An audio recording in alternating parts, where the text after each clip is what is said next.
No início, eles tiveram muito cuidado para escolher o enredo correto, escrever o script com muita cautela, contratar os melhores atores, escolher o melhor cenário, pintar com a melhor tinta e escolher a melhor divulgação.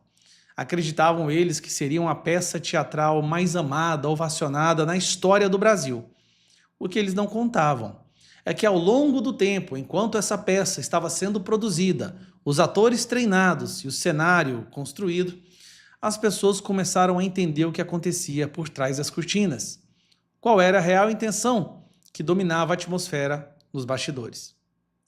O resultado disso é que depois de milhões e milhões envolvidos de dinheiro público nessa construção dessa peça fictícia, ninguém mais quer comparecer ao teatro. Já se sabe que é uma peça podre, com tinta barata, com atores comprados e que as intenções não são nem um pouco republicanas. E o resultado é esse. Depoimentos no STF escancaram fragilidades em tese de golpe e frustram a acusação contra Bolsonaro. Uma das principais batalhas que eles estavam travando era justamente a batalha de convencer a população de que o Alexandre de Moraes e o STF salvaram o Brasil de um golpe de Estado terrível do Bolsonaro. Não colou. Hoje nós temos a maioria pedindo para que os prisioneiros sejam soltos, a maioria entendendo que isso não passa de uma perseguição política e não só isso. Os depoimentos que vieram à tona nessas últimas semanas agravaram ainda mais a percepção de que a justiça brasileira pode ser qualquer coisa menos justa. Esse caso chamou em específico a atenção.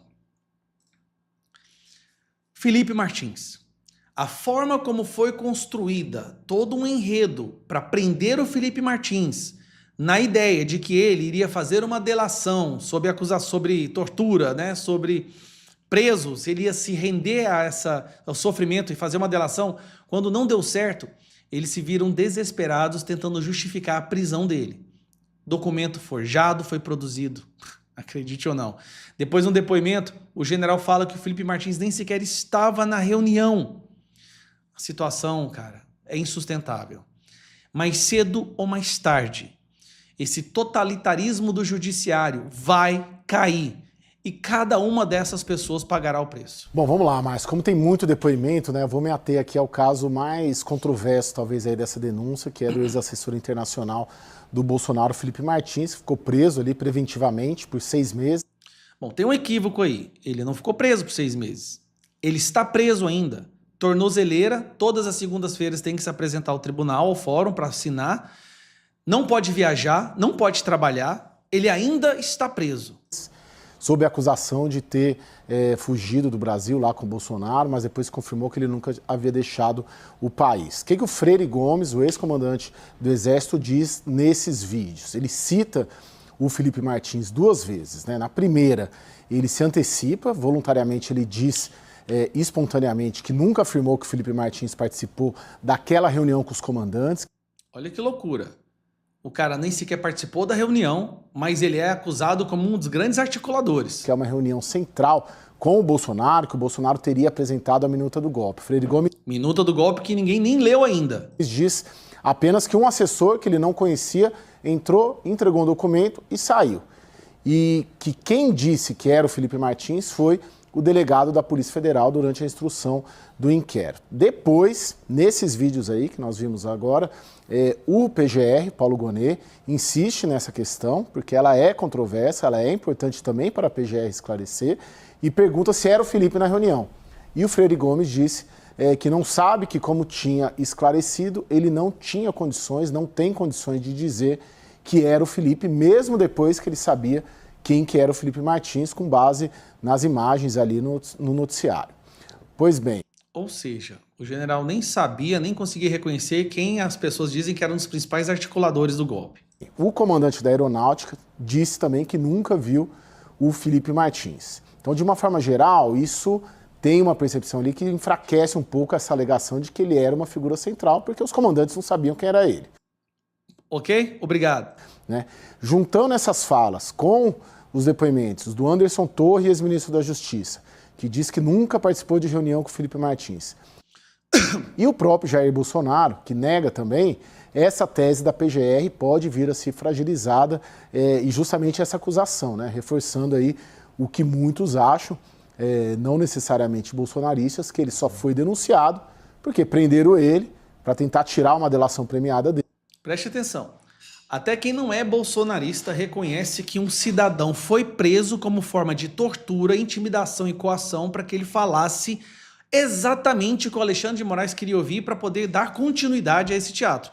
Você escutou isso? Até quem não é bolsonarista. Justamente essa acusação, né? Reforçando aí o que muitos acham, não necessariamente bolsonaristas, que ele só foi denunciado porque prenderam ele para tentar tirar uma delação premiada dele e não conseguiram, e agora precisa denunciar para justificar essa prisão preventiva de 6 meses. Na Lava Jato era assim também.